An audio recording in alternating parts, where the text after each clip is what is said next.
Este programa tem o apoio da TV Interação, Associação Vida e Trabalho e da Ordem dos Advogados do Brasil, Seção São Paulo.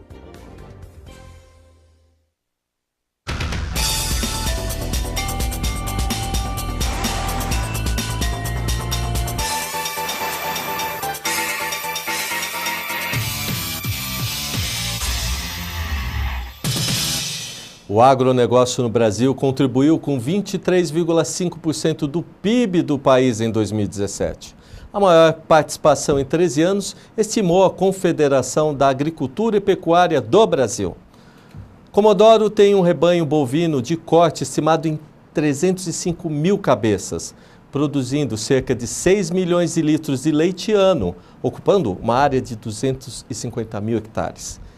Dentro desse cenário encontrava-se a maior propriedade rural individual do município, a Fazenda Realeza do Grupo Guaporé 1 e 2, com 138 mil hectares de terra, inserida em uma região de cerca de transição para a floresta amazônica, com áreas próprias para cultivo de soja, milho e pecuária.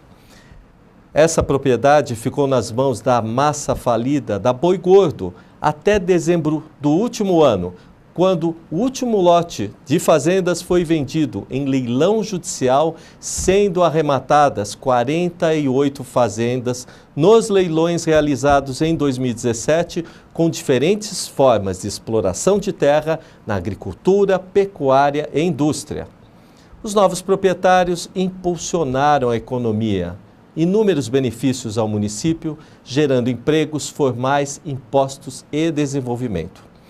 A pacificação social pode ser traduzida pela presença do interesse coletivo, que representa um processo de falência, e a venda ordenada das propriedades, além dos benefícios sociais, diretos e indiretos, que levou o município de Comodoro, também atendeu de forma direta aos interesses dos mais de 30 mil credores da falência da Boi Gordo, que aguardam por mais de 15 anos o momento de serem ressarcidos desse estelionato do qual foram vítimas. A recolocação em circulação de parte desse dinheiro obtido com a venda das fazendas também trará benefícios diretos e indiretos à economia nacional, gerando riquezas. Hoje, no Questão de Justiça, o advogado Gustavo Henrique Sauer de Arruda Pinto, advogado e síndico da Massa Falida. Eronides Santos, promotor de Justiça do Estado de São Paulo, e a doutora Elizabeth Vicentina de Genari, advogada da Associação 15 de Outubro. Você está aqui no Questão de Justiça, né? E hoje esse assunto interessantíssimo, porque o país parou para saber daquela situação da Boi Gordo, né? Que atingiu tantas pessoas. E eu quero, doutores, começar a primeira entrevista passando a vez às mulheres. Doutora, a rapidez desse processo fez com que, dentro desse panorama todo, as pessoas que estão sendo beneficiadas, o brasileiro aí que não conhece, começa a se perguntar, poxa vida, tanta coisa no judiciário não anda, né? Como é que um processo dessa magnitude, que atingiu tantas pessoas, e lastreou até em PIB na economia, como é que a senhora vê esse trabalho junto às associações e ao próprio advogado trabalhando isso e a justiça em geral? Como é que foi esse processo, doutor? Bem, esse processo teve uma peculiaridade da participação direta dos credores, representados pelos advogados, pelas associações e os advogados das associações, e uma cogestão com o síndico, com o Ministério Público e um acesso também muito importante aos juízes que atuaram nesse processo. É claro que falar de um processo de 14 anos, que é rápido, nós achamos rápido, o povo não acha rápido, não é? É que é preciso contextualizar que numa falência de 30 mil credores, com o impacto que teve como a falência das fazendas Boi Gordo, era um produto vendido na novela das 9 da Globo, então atingiu todas as faixas da sociedade. Isso foi quase uma comoção social. Para este impacto, houve uma gestão conjunta, da qual participaram todos esses atores, os juízes, os membros do Ministério Público, o síndico e os advogados, em cooperação para fazer um processo um pouco mais rápido, um pouco não, eu diria até bastante mais rápido e com menos incidentes do que normalmente um processo tem. Me parece que esse é o ponto diferencial da falência das fazendas Boi Gordo. Eu acho que cabe aqui para quem está em casa acompanhando, até para entender a dinâmica, o que cada pessoa que compõe a mesa terminou tendo em execução ao processo. Doutora Elizabeth, a senhora cuidou do pessoal, que gostaria que a senhora comentasse a atuação. Eu sou advogada de uma associação de credores que foi formada a partir de um cliente, que já era cliente do meu escritório há muito tempo, o ex-deputado Afanásio Jazade, que foi um grande investidor da Boi Gordo, como muitas pessoas do meio artístico, jornalístico, e quando o problema aconteceu primeiramente teve um boato no mercado de que a empresa estava em dificuldades. Aí fomos procurados pelo doutor Afanásio. Depois veio a concordata. Então ele começou a reunir primeiro os amigos dele. E depois ele percebeu que tinha um problema social envolvido, as pessoas queriam alguma informação do que iria acontecer com elas. Essa informação, o agrupamento de vários credores numa associação tornou essa informação muito mais fácil e as pessoas, inclusive, começaram a entender melhor os seus direitos. Nós formamos uma associação, distribuímos cartilhas a respeito do que era o processo de falência, do que havia acontecido com a Boi Gordo, primeiramente, o que era o processo de concordata, o que havia acontecido com a falência e, posteriormente, fizemos o mesmo com relação à falência. Essa associação, então, ela serve para dar suporte aos credores e representação perante o judiciário. Eu queria escutar do doutor Gustavo, que é advogado, e depois o nosso promotor. É interessante, doutor Gustavo, para quem faz direito, que está envolvido nisso, vai conhecer a dinâmica. Mas para esse que acompanha até de fora o empresário, a atuação do advogado desse lado, que é a outra parte, eu reuni várias situações e teve uma situação bem interessante, a informatização do processo, quer dizer, não só a informatização, informar de forma hábil. Exatamente. O papel do síndico, né, da massa falida, uma vez que essa é uma falência de 2004, que é regida pela lei anterior, essa função atualmente é do administrador judicial, ele é nomeado pelo juiz e ele tem como função administrar a massa falida no sentido de arrecadar todos os bens que forem possíveis, visando o ressarcimento dos credores e fazer a verificação dos créditos para apurar o passivo da massa falida. Então, nesse sentido, o papel o síndico, nesse processo da falência da Boi Gordo, foi de ir atrás de todos os ativos, todos os bens que fossem possível de serem encontrados, avaliá-los e vendê-los para o pagamento desses credores. Ao mesmo tempo, tomar providências no sentido de localizar bens que não estivessem diretamente disponíveis através de medidas judiciais e paralelamente, apurar o quantum que era devido pela massa falida, porque no sentido de apurar o passivo. Então, levantar o quanto ela deve e o quanto haveria de ativo para pagar todo esse pessoal que foi vítima de umas maiores fraudes do Brasil, né, uma pirâmide financeira que ocorreu no final dos anos 90 e início dos anos 91, impulsionada, inclusive, pela propaganda que fez com que viesse a ter ainda mais vítimas, que foi a novela Rei do Gado, que foi filmada em locações de propriedades da massa falida da Boi Gordo. Então, foi realmente uma fraude de pirâmide financeira em que a Boi Gordo ofertava papéis denominados de contratos de investimento coletivo, atrelados à arroba do boi, oferecendo um rendimento sem paralelo no mercado, que era de 42% em 18 meses. E isso fez com que, aliado ao marketing bem feito, a novela das 9 da Globo, e essa promessa de ganho fácil, sem risco, que era o que eles diziam, e todos nós sabemos que não há investimento com rendimento alto sem risco, que fez com que, no final da história, 30 mil pessoas tivessem sido lesadas e que nós tivéssemos hoje um passivo atualizado superior a 4 bilhões de reais. É muita coisa, né? Qual a proporção que uma TV, essa massificação faz, né? Terminou atingindo muita gente ficou com problema. E vinha de um lado também, que desde pequeno até o maior, né?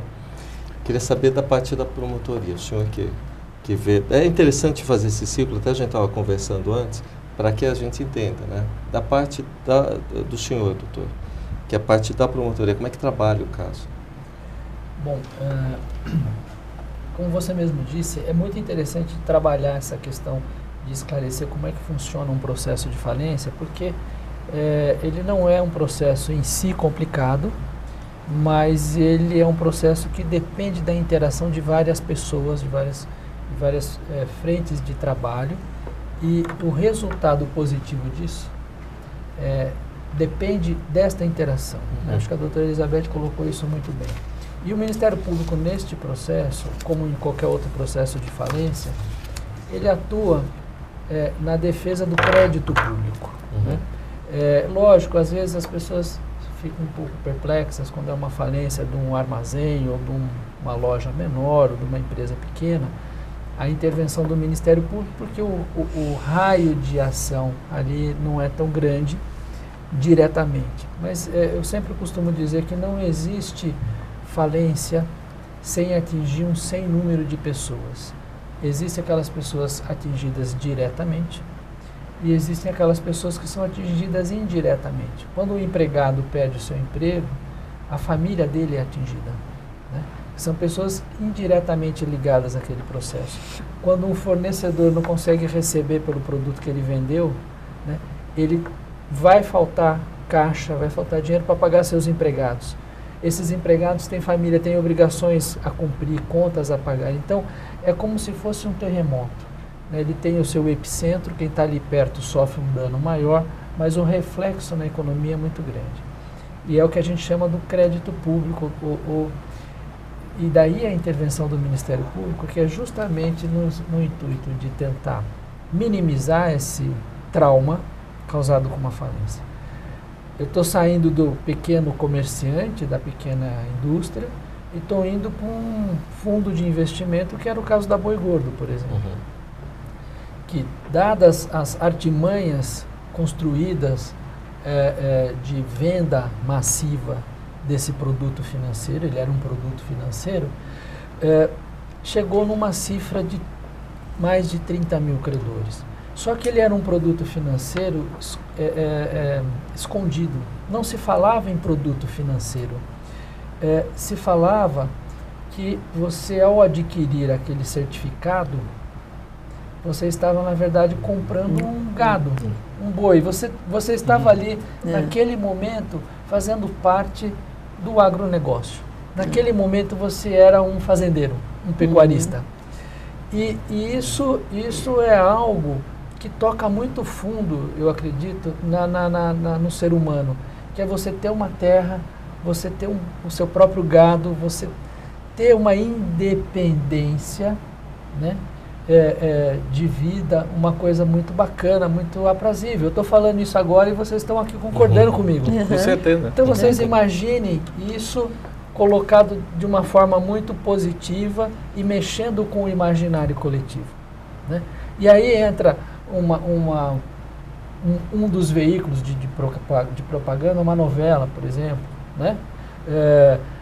Propagandas, marketing, você levar um investidor de helicóptero até a sede da fazenda, você mostrar aquela beleza, o pasto verdinho, o gado ali. Então, não é só uma ação, são várias ações de marketing mexendo com essa coisa, com esse imaginário coletivo, Porque só assim é que se explica 30 mil pessoas comprando papel sem lastro, né? Comprando papel sem lastro. Na verdade, ela estava comprando um sonho e não um papel. Né? Então, dentro desse cenário, entra o Ministério Público e como um veículo catalisador, aí já falando desse processo propriamente dito, como um veículo catalisador para ajudar a organizar esses atores de forma a gente chegar ao resultado que chegou hoje. Né? E quando eu falo isso trazendo cada vez mais próximo das decisões importantes os credores, através das associações que foram criadas, auxiliando o síndico a desenvolver ferramentas que melhor prestassem informação, como por exemplo um site dedicado só desta falência, com todos os atos processuais, trazendo informação de todas as formas possíveis para que a gente chegasse num resultado positivo. Acho que a gente ainda vai falar desse resultado. Você já deu uma pincelada no que seria isso, a gente vai conversar, mas eu vejo o Ministério Público dessa forma. Lógico, processamos criminalmente o dono da Boi Gordo. Ele foi condenado por uma questão de prazo processual, né? Porque a lei de vigência era uma lei de 1945. Ele não cumpriu pena porque o Estado perdeu o direito de obrigá-lo a cumprir uma pena em razão da prescrição. Né? Hoje acho que todo mundo sabe bem o que é isso. Mas houve a condenação criminal, sim, desse empresário. E, fora isso, todo um trabalho e um cuidado que foi desenvolvido para poder a gente chegar no resultado de devolver pelo menos uma parte do valor investido. Lógico que o sonho que virou pesadelo, isso a gente não consegue consertar. Mas devolver um pouquinho do dinheiro, isso a gente consegue, e graças a Deus a gente está chegando lá. O que é interessante sabendo como funciona a justiça, como é que foi trabalhar com o processo? Eu queria fazer essa pergunta para o doutor Gustavo, dessa magnitude. Porque estava em outro estado, são várias varas. Como é que se procedeu isso para que tivesse essa rapidez? Nesse sentido, foi muito importante a participação das associações de credores. Uma vez que num processo dessa magnitude, em que, em tese, nós teríamos 30 mil pessoas com direito de se manifestar no processo, direito de recorrer, um processo desse, se existisse uma postura dos credores no sentido de recorrer de toda a decisão, de todo o requerimento do síndico, ele não teria andado, nós não teríamos alcançado resultado nenhum. Então, eu sempre em parceria com o Ministério Público, que sempre incentivou esse tipo de atitude, os juízes que tiveram no caso, nós abrimos um canal aberto com os credores, no sentido de fazer com que eles participassem, aproximá-los do processo. É um processo que hoje, vocês têm uma ideia, é um processo com mais de 500 volumes. Então, mesmo advogados experientes não conseguiriam entender o que ocorre nele. Então, por iniciativa também, sugestão do Ministério Público, nós criamos um site com essas informações processuais e diversas decisões importantes do processo, nós abrimos esse canal. E essas questões foram debatidas preliminarmente com os credores. Os credores trouxeram sugestões que foram consideradas pelo síndico, pelo promotor, pelo juiz, e muitas delas nós adotamos com um resultado extremamente favorável nesse processo. Agora, era um processo que reunia propriedades distribuídas pelo país inteiro, então nós realmente tivemos que fazer uma força-tarefa no sentido de dar segurança às pessoas que tivessem interesse em comprar essas propriedades, porque quando uma empresa fala, é aquela imagem negativa, uma propriedade da Boi Gordo, mas Boi Gordo faliu. Não, nós fizemos esse trabalho informativo por meio de forma transparente pelo site, através também de entrevistas e de todas as personagens que atuaram no processo, para transmitir segurança e transparência.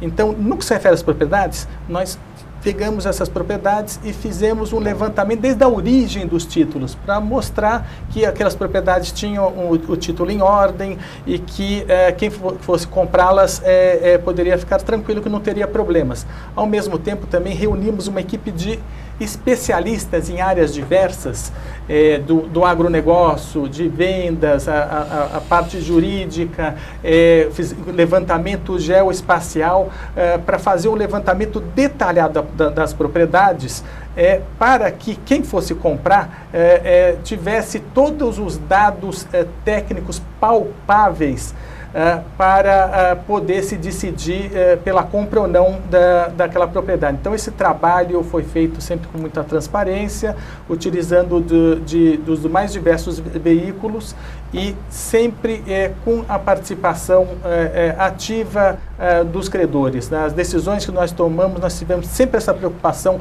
de colocar os credores, para fazer isso junto com os credores, exatamente para que não existisse esse problema do processo travar em razão da interposição de recursos. Eu perguntei ao senhor lá fora, ele estava em outro estado, o senhor trouxe ele para São Paulo, como é que foi reunir tudo isso? A doutora pode... Na verdade, a concordata foi pedida em Comodoro, e desde o início, quando isso aconteceu, causou uma perplexidade no meio jurídico, tendo em vista que a empresa tinha sede em São Paulo. Não é? Tinha propriedades em Comodoro, etc., mas a sede tinha sido recentemente transferida para Comodoro, numa clara preparação para esse pedido de concordata. E foi necessária a ação aqui dos advogados, o síndico à época nem havia sido nomeado, né? O doutor Gustavo não havia sido nomeado, foi a ação de vários advogados representando credores, associações de credores, que trouxe por meios jurídicos, né, que foram empregados lá em Comodoro e no Tribunal de Justiça do Mato Grosso, trouxe o processo de concordata para São Paulo. E isto foi um trabalho grande, envolveu mandado de segurança, ou seja, uma série de atos, estes todos praticados pelos credores. Foram os credores os responsáveis por trazer o processo para São Paulo. E aqui em São Paulo já foi decretada a falência, e aí o processo entrou nessa segunda fase primeiramente, uma segunda fase, porque mudou, era concordata, quer dizer, havia o pressuposto na concordata é que o empresário vai conseguir, num determinado período, saldar os seus débitos, o que não havia lastro, e, na verdade, quando nós examinamos os documentos, percebemos que não havia sequer condições legais para que tivesse sido concedida essa concordata, que é um benefício legal. É um prazo dilatado para que o empresário consiga se reorganizar e pagar os seus débitos sem que haja a cessação das atividades.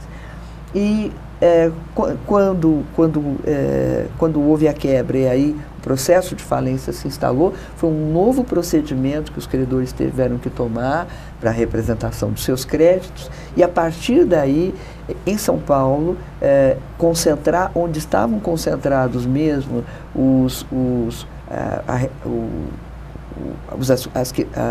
a empresa estava concentrada e aqui era o local correto para ser dirigido o processo. Aí sim o processo começou a ter um andamento, veio a nomeação de um síndico dativo e o processo começou a ter um andamento mais harmônico. Ele foi muito anacrônico, teve muitos incidentes até que pudéssemos trazer o processo para São Paulo. E aí, posteriormente, com uma outra barreira que foi vencida, que foi o juízo de São Paulo entendeu que, apesar das propriedades estarem em outros estados, ele seria o competente, o juiz universal da falência, para cuidar de todos os assuntos referentes a essas propriedades, como o doutor Gustavo disse, ao longo do país inteiro. Isso também foi um ganho para os credores e para a falência, para que houvesse uma melhor organização dos trabalhos. O que eu queria colocar bastante, a gente discutiu, porque falar hoje que processo no Brasil que o Brasil está todo com problema jurídico, falar repetir o o óbvio. Mas o que é interessante em tudo isso é como teve essa rapidez toda. Mas o promotor citou aqui esse lado humano, que eu achei interessantíssimo. Doutora, a senhora que teve contato com eles, e o que fica na nossa cabeça é assim, como é que uma pessoa, né, que tem ali cuida de pecuária, entra numa dinâmica nacional e consegue trazer todo esse volume, porque é como o senhor falou, papel, né? Como é que foi trabalhar isso, essas pessoas, quem eram, né? Eu soube desde pessoas mais simples até pessoas que tinham muito dinheiro fazendo isso. Da onde sai essa dinâmica toda? Eu acho que o Dr. Eumenides disse muito bem, sai do sonho. Eles haviam comprado um sonho.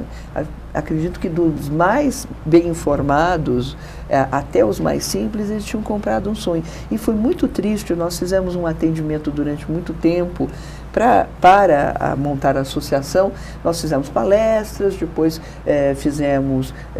ficamos atendendo durante muito tempo os credores que vinham se associar, e nós ouvimos muitas histórias tristes de sonhos desmanchados.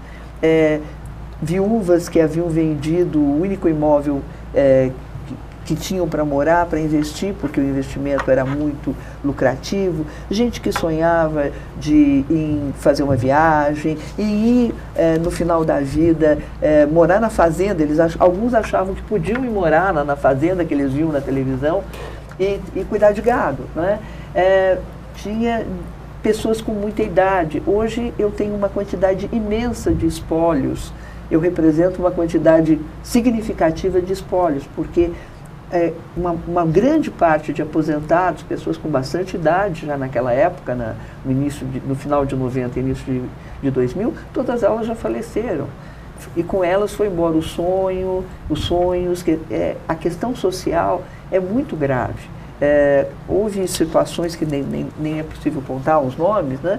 Mas de pessoas mais bem posicionadas financeiramente comprarem o crédito de uma pessoa muito humilde porque não era possível se conviver com o tipo de drama. Pessoa doente, de renda muito baixa, que dizia que ia se suicidar porque se não recuperasse aquela sua aplicação, e nós vivemos, na nossa experiência, situações parecidas com essa.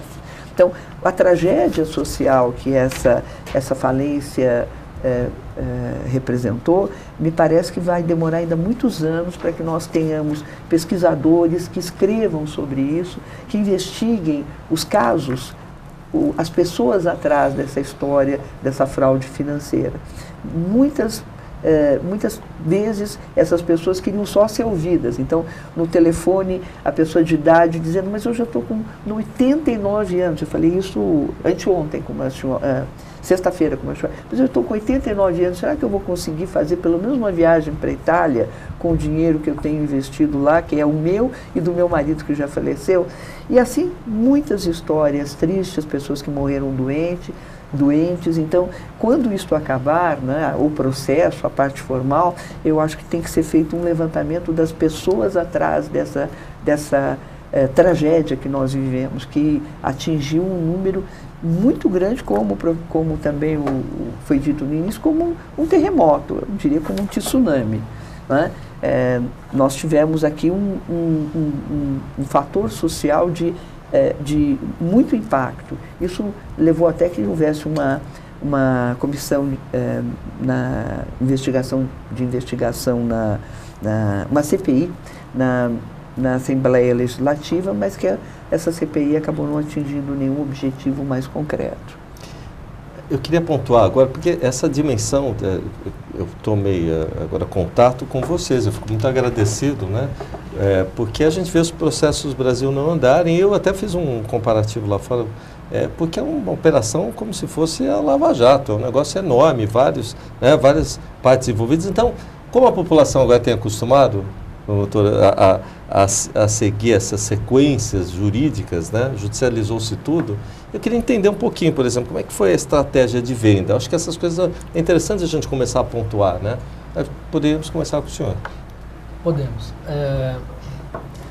Veja, quando nós nos deparamos, quando eu comecei a trabalhar nesse processo e via a dimensão de propriedades rurais que estavam sendo cuidadas pelo síndico, e é importante que se diga isso, voltando só um pouquinho na história, o fraudador, o criminoso, né, o dono da Boi Gordo, ele criou uma fraude, como uma pirâmide financeira.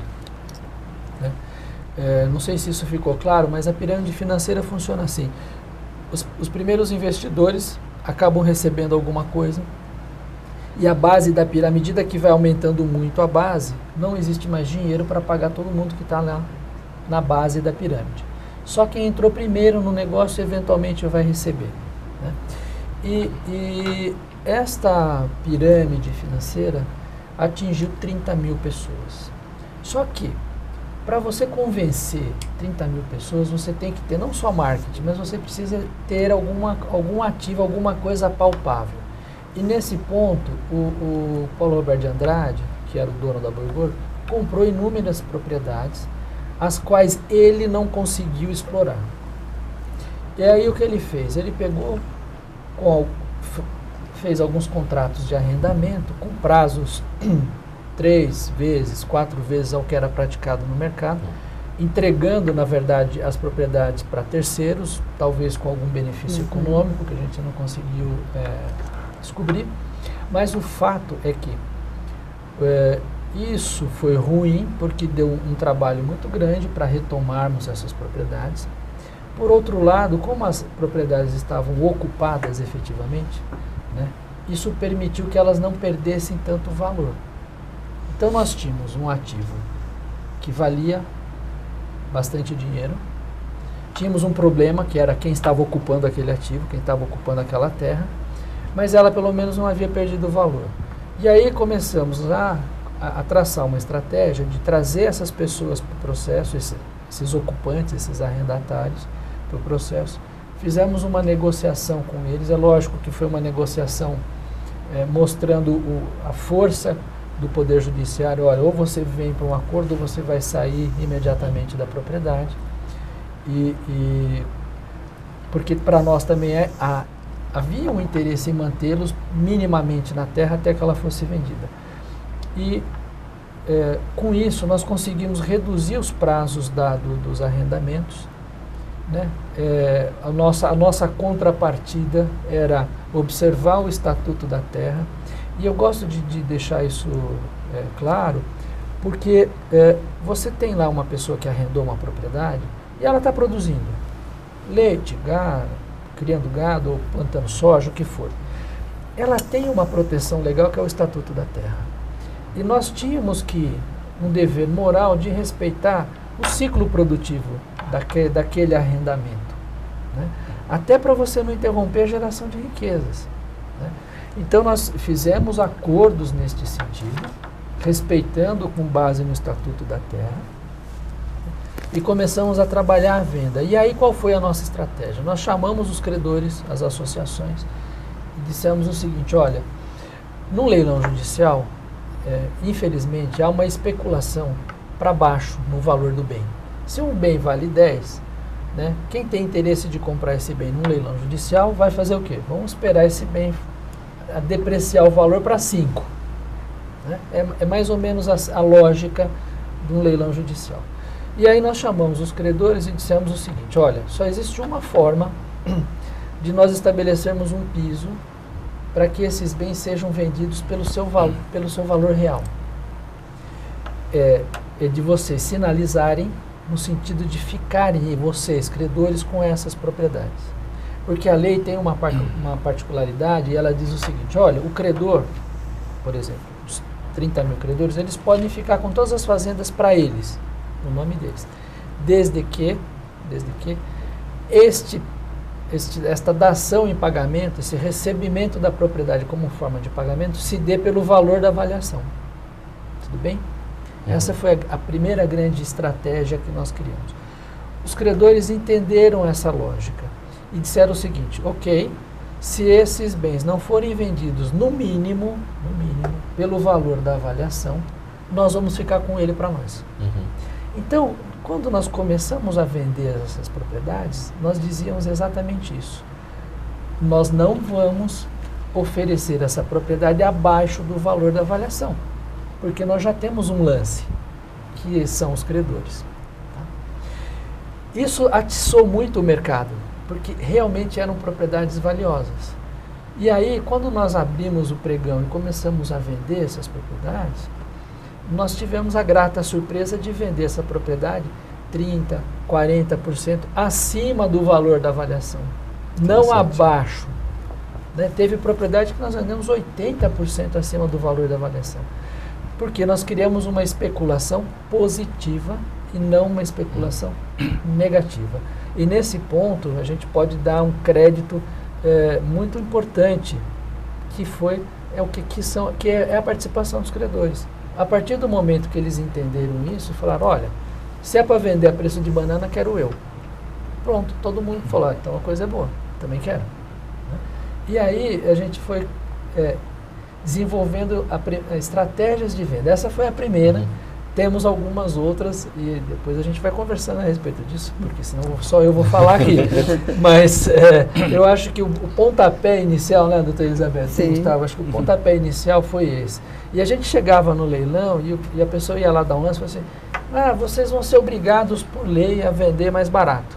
Eu falei assim, não, se eu tiver um comprador, eu não sou obrigado a vender mais barato. E eu tenho comprador. A Associação 15 de Outubro, a Associação dos Lesados da Boi Gordo, várias associações. Eu tenho quem compre pelo valor. Se você não quiser comprar, tudo bem. Isso não é um problema meu, é um problema seu, né?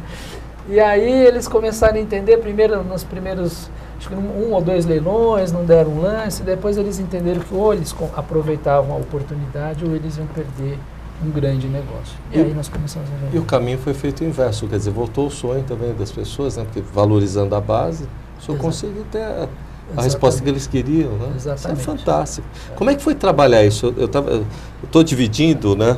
Para a gente poder entrar, fazer todo e sair depois no final com a resposta, né? O pessoal deve estar interessado para saber, e aí, como é que ficou? Como doutor Gustavo, informar isso? Porque tem que ter uma dinâmica diária, né? 30 mil pessoas, né? Não é fácil. Qual a estratégia? Usavam sites informativos, reuniões? Como é que funcionava isso? Exatamente dessa forma, utilizando os sites, né, e reuniões com os credores. E uma situação curiosa que o doutor Ironides está falando agora é que há um caso específico de uma pessoa que insistia em querer comprar a propriedade pelo valor inferior à avaliação. E teve a oportunidade de... Não havia nenhum outro interessado naquele momento naquela propriedade, e ela não quis dar o valor mínimo, que era o valor da avaliação. O fato é que essa propriedade, poucos meses depois, foi vendida para ele não por 8, mas por 15 milhões. Então foi a tática funcionou e funcionou muito bem, foi algo excelente. Agora, essa foi, como o doutor Ironides disse, foi a primeira grande estratégia de sucesso na Boi Gordo. Então a gente vendeu todas as propriedades da Boi Gordo até um determinado momento, antes da crise econômica, antes da crise política econômica, com ágios que chegaram até 80%, como ele mencionou. E aí nós nos deparamos com um problema colossal, de difícil solução, que era a Fazenda Realeza do Guaporé 1 e 2, situada às margens do rio Guaporé, divisa com a Bolívia e o estado de Rondônia. Para você ter ideia, uma propriedade com 138 mil hectares, cada hectare equivale, né, comumente se diz, né, a um campo de futebol. Então imagine você, 138 mil maracanãs, a mancha urbana da cidade de São Paulo é de cerca de 150 mil hectares, então é um negócio absurdo, com problemas possessórios, com um valor que seria absurdo de encontrar alguém que tivesse dinheiro para pagar uma propriedade desse tamanho.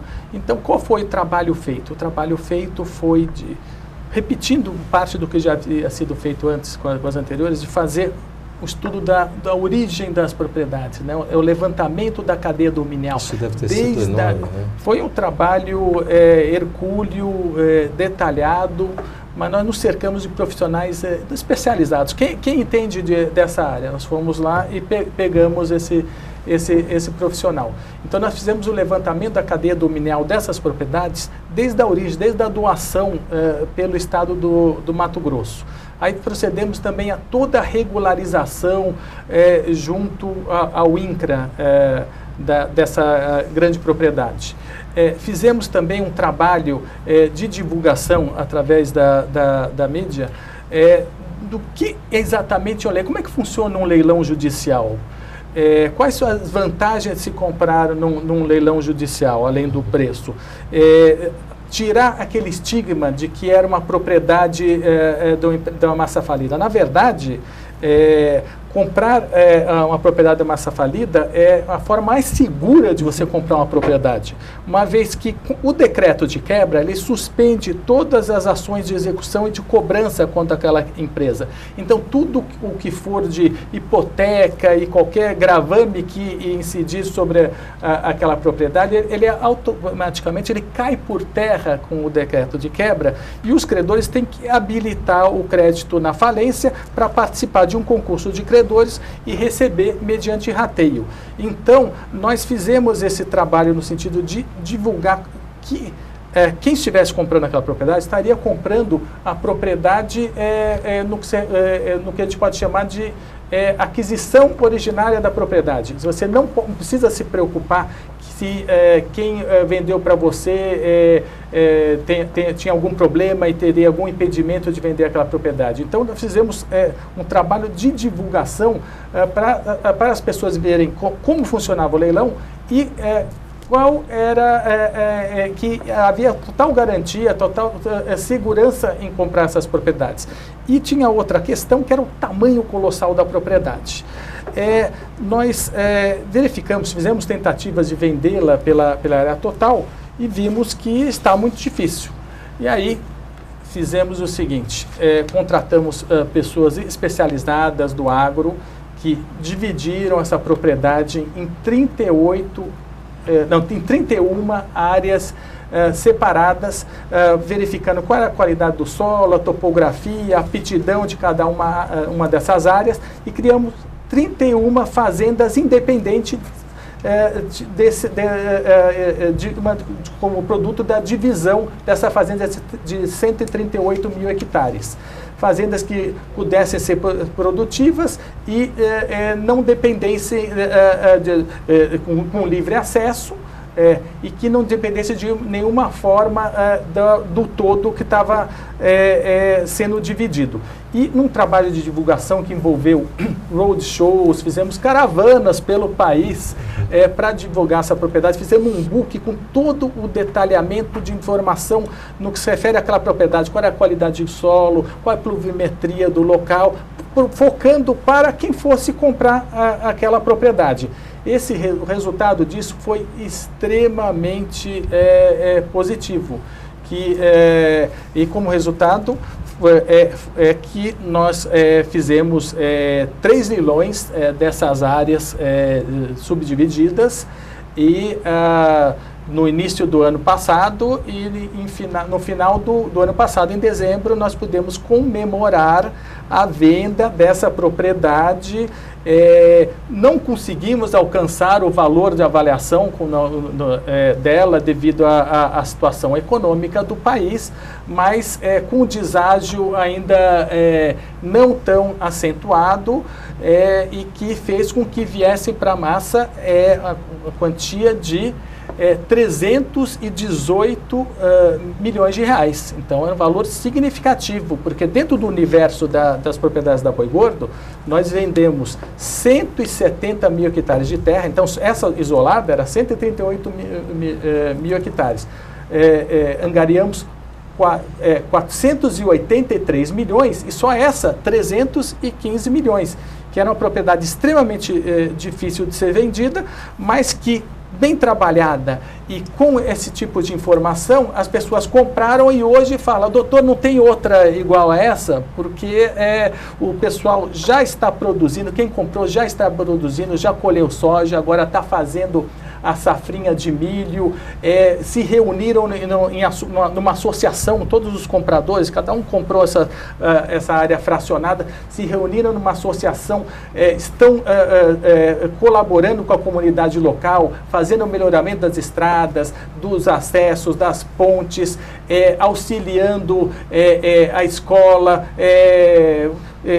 colaborando com a comunidade e impulsionando a economia local. Então, comprando adubo lá, contratando o pessoal, recolhendo tributos, ou seja, houve uma transformação rapidíssima, de um momento para outro. Em poucos meses, Comodoro virou outra coisa. Foi um trabalho fantástico, que eu fico muito contente de ver que nós não apenas conseguimos atender o anseio e ressarcir os credores, mas também fazer uma mudança na sociedade e melhorar aquela localidade. Então, isso, após trabalho árduo, que contou com a participação de todos, foi uma vitória e foi algo que me deixou uma sensação muito agradável de dever cumprido.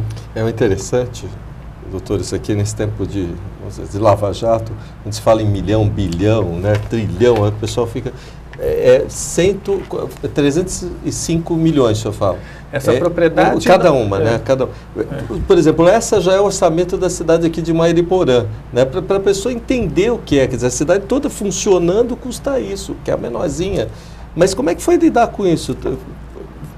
Falar com a parte, né, que recebeu isso. Não recebemos. Não recebeu. Aliás, é um esclarecimento que eu quero fazer. Participaram disso. Como é que ter de volta, vamos dizer assim, a esperança de poder ter seu dinheiro e começar a trabalhar a economia nisso, né, doutor? Porque é realmente considerável, né? Uma 305 milhões, a outra 100 e poucos milhões, uma propriedade, duas, essa dimensão enorme. Como é que foi isso?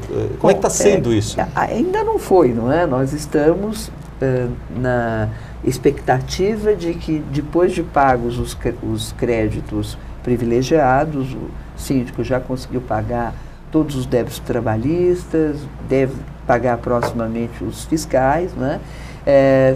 Já está reservado o crédito privilegiado, se é que, que vai ser pago também, e aí é que os credores quirografários vão começar a receber. E, infelizmente, apesar dos números serem grandes, como o número de credores é grande, o que eles vão receber é uma parcela ainda bastante modesta dos seus créditos. E eu queria fazer um outro esclarecimento. Quando foi contada a história de que os credores estavam dispostos a comprar, nós não recebemos dinheiro algum até hoje, nós compraríamos com os nossos créditos. Né? Então, as associações fariam reunião dos seus associados e, havendo a concordância deles, comprariam as propriedades em conjunto, quer dizer, seria montado um grande condomínio, né, para deixar mais fácil para a compreensão, e que todos os credores seriam donos de uma fração ideal dessas propriedades na proporção dos seus créditos.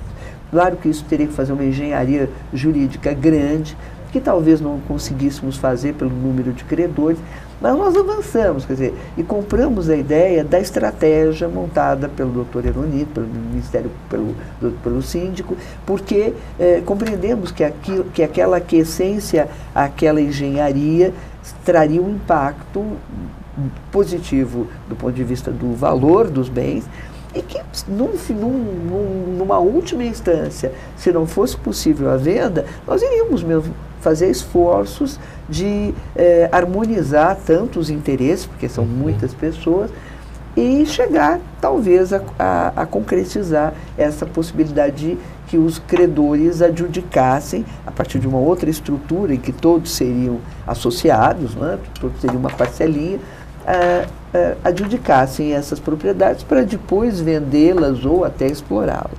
Mas seria bastante difícil. E quanto à expectativa? A expectativa é muito grande e, infelizmente, há muita boataria no mercado. Nós estamos aqui falando, as associações ajudaram, foram ótimas, maravilhosas, mas foi tudo esse mar de rosas o tempo todo. Tem muita boataria no mercado, criou-se um mercado de compra destes créditos por valores muito baixos, porque a expectativa era pequena de recebimento, então muita gente cedeu os seus créditos a custo muito baixo. E existe, então, digamos, um negócio paralelo que foi, que fomentou o aspecto negativo, que é aumentar a ansiedade dos credores.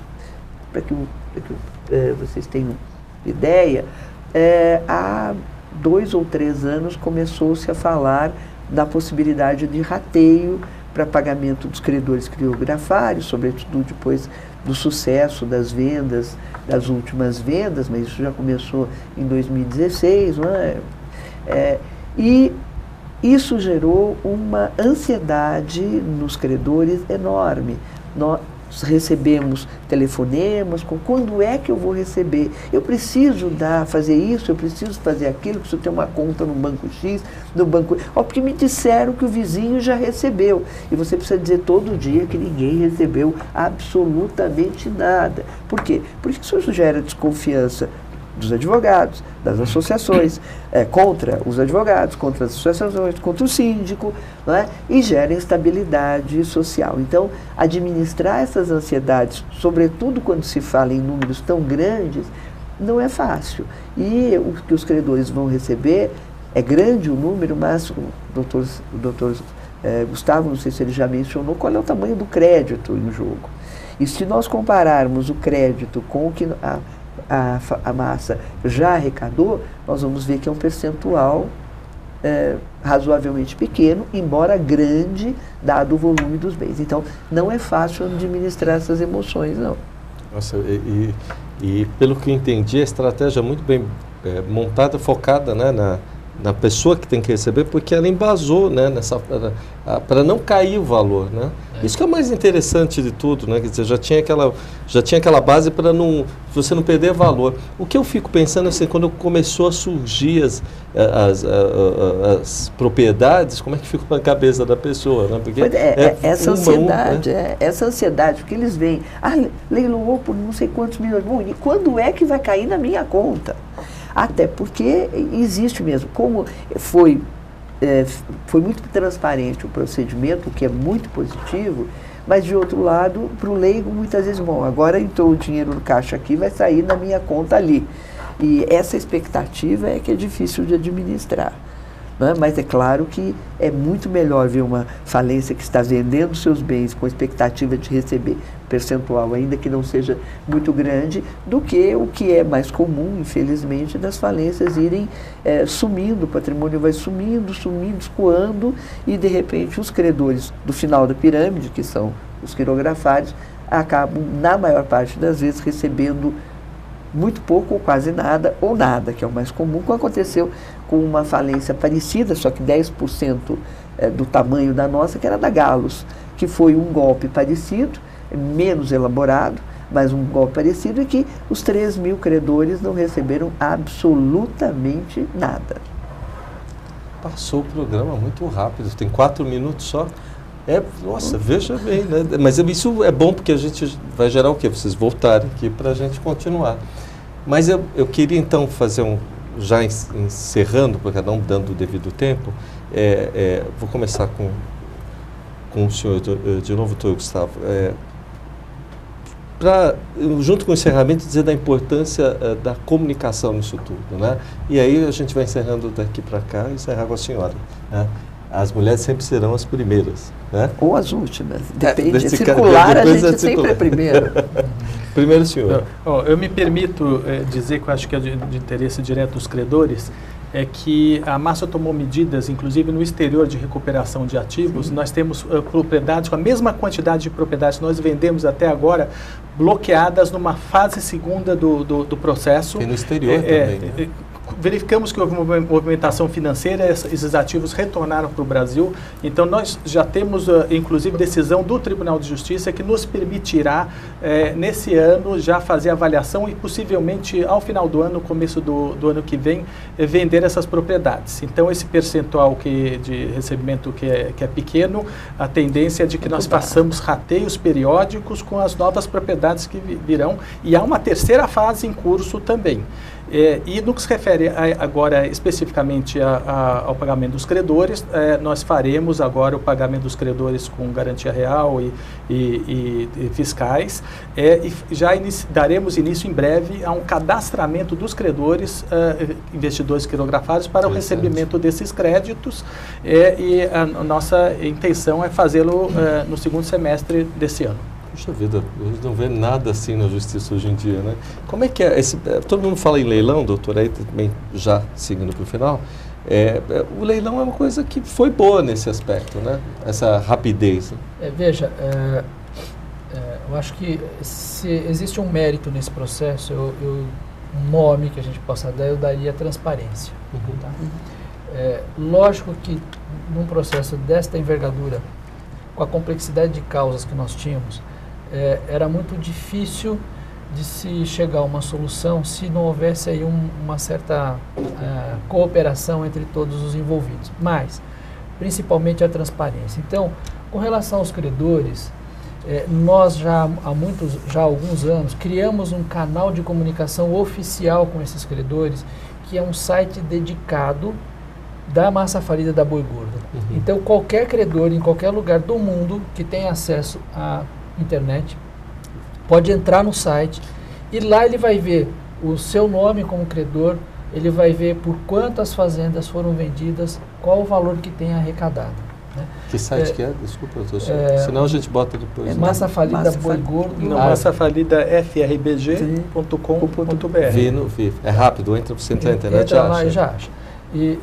Então, isso é muito importante. Então, não acreditem em boataria. Né? Olhem no canal oficial, porque tudo está lá. Eu entendo a ansiedade dos credores e eu costumo dizer o seguinte, é importante ouvi-los. E nós fizemos uma audiência pública, onde compareceram algo em torno de pelo menos uns 300 credores pessoalmente nessa audiência. E onde nós tiramos dúvida, conversamos, explicamos e ouvimos, e foi um olho no olho, e eles nos cobraram quando é que nós vamos receber, e com toda razão. E é isso que nos motiva. Uhum. Eu costumo dizer assim, você acha que nós estamos andando rápido? Eu acho que não. Particularmente, eu acho que poderíamos ir mais rápido. Mas a gente tem sempre esse olhar para o credor e sabe que ele está esperando o pagamento e ele virá. Né? Então, isso é muito bom. E o leilão, como você me perguntou, só para encerrar, e eu não vou estender muito tempo, nós tivemos muita sorte de trabalhar com uma leiloeira que não só trabalhou na venda das propriedades, mas que entendeu a lógica por trás disso, entendeu a ansiedade dos credores e deu o melhor de si. Fez um trabalho que eu confesso que há mais de 20 anos eu trabalho com falência e eu nunca vi um leiloeiro trabalhar desta forma. Não sei se pode falar o nome aqui, mas trabalhar... Pode, não tem problema nenhum. Quem ajuda, a gente sempre ajuda também. Que é a Lute Leilões, quer dizer, eles fizeram um trabalho ímpar. E mais, fez um trabalho em parceria com o Canal do Boi. Que foi um amigo meu, Jorge. Isso, que foi um grande parceiro nesse processo e nos ajudou a entender como pensa o pecuarista, como pensa o agricultor e que tipo de segurança que ele esperava, de entendimento que ele precisava para comprar as nossas fazendas. Né? Então, esse trabalho de esclarecimento foi fundamental por dois motivos. Imediato, vendemos as fazendas, vendemos bem, ótimo. Mas o segundo motivo extremamente importante é o seguinte, vendemos para gente de bem. Nós não vendemos para o especulador, nós vendemos para a pessoa que planta soja, nós vendemos para a pessoa que cria gado. E ele está lá. O doutor Gustavo falou isso muito bem. Ele está lá, criando gado, plantando soja, gerando emprego, gerando riqueza. Sabe, isso... Está fazendo movimentar a economia. Isso saiu, isto surgiu, esta pessoa de bem veio para o nosso processo e comprou essa propriedade porque ele entendeu o negócio. Sem isso ele não viria. Ia aparecer um aventureiro, ia aparecer uma pessoa qualquer. Como apareceu, mais de uma, né? Que foram as contramarchas do leilão. Mas faz parte do jogo. A canelada, a falta, a deslealdade faz parte do jogo. Mas o importante é que no final nós acho que fizemos o gol, né? Estamos ganhando o jogo. Parabéns a vocês. Bom, como sempre, a gente dá a vez a primeiro lugar, que sempre, né, como a senhora falou, pode se fazer a volta, mas sempre volta a vocês. Para encerrar o programa, doutora. Eu, como representante de credores e como representante da classe dos advogados, eu entendo que nós estamos num momento muito positivo, apesar das ansiedades compreensíveis, mas que poucas pessoas tiveram oportunidade de viver. E eu acho que esse processo de transparência, tudo que foi mencionado anteriormente, e a expectativa que nós temos na fase 2 e até de uma fase 3, né, aumenta o ânimo, né, deve aumentar o ânimo dos credores, no sentido de que a recuperação, ainda que não seja integral, será uma recuperação muito acima da média, não é? E que ela é factível, ela vai acontecer. Não acontece com a rapidez que eles gostariam, mas certamente no segundo semestre vai se receber uma parte desse crédito. Há parcelas, as compras foram feitas parceladas, então esses rateios também serão parcelados. Então, logo essa fase 2 se implemente, vai começar uma nova estratégia de vendas de outros imóveis, e agora com todo esse know-how, né, que é toda essa equipe que tem trabalhado tão bem, já criou, eu acredito que nós possamos fazer vendas ainda de melhor qualidade e com uma expectativa de satisfação dos credores e satisfação social muito, muito maior. É muito gratificante participar de um processo com este desenho. Eu digo que este processo ele é um processo diferenciado porque usou-se uma técnica, ainda que inconsciente, de desenho de soluções. Foi feito um desenho especial para um processo especial. E por isso o resultado está sendo muito melhor do que seria se nós seguíssemos burocraticamente os passos que a lei previu. E essa criatividade na gestão de negócio, dos litígios, é que faz diferença, não nessa só lista de litígios, mas em todos. E aí, mas essa já é um outro assunto das soluções alternativas dos conflitos de interesse. Olha, é fantástico, eu quero agradecer a vocês, doutores, porque é com gente assim, trabalhando em prol do cidadão, que naquela hora do sofrimento dele vê uma solução, humanizando a justiça, que a gente melhora muito o país. Viu? Parabéns a vocês. Estão convidados a voltar para a gente continuar o assunto e ver até onde vai esse futuro aí, né? Como é que vai chegar tudo isso? E pelo que eu estou vendo, muito bom. Obrigado a vocês, doutor. Obrigado. Viu? Nós é que agradecemos. Nós é que agradecemos. Obrigado. Bom, questão de justiça vai ficando por aqui. Volta na próxima semana e com certeza a gente vai falar mais sobre esse assunto que interessa a você de casa, a você que passou aí, talvez, a boi gordo, que passou essa situação que agora está sendo resolvida. Um abraço, até a próxima semana.